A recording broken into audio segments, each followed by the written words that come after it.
Huwag kang mape-pressure dahil hindi naman contest ang buhay. Hindi naman required na dapat mas magaling ka sa kanila.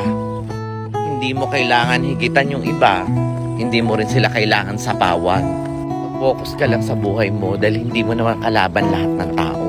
Ang kalaban mo ay ang sarili mo. Kaya kailangan higitan mo yung mga nagawa mo noon. Mas mag-i-improve ka kung gagawin mo yan. Kaya kumalma ka lang. Relax lang. Asan na mga pangako natin? Bakit nag-ibanda ko? Kung alam ko lang na ganito kadago, kaya sana nagkanda ko nang hindi ko na naantala ang dahilan mo para magbago. At nang di ko na napanaag ang paraan mo para biglang maglaho. Siguro nga tama na ang desisyon mo kung wala na talaga. Kung magagawa kong ibitawan ang lahat at palayain ka. Kahit nalabag sa kalooban ko, basta't makita lang kitang masaya habang hawak-hawak ang pangako mo.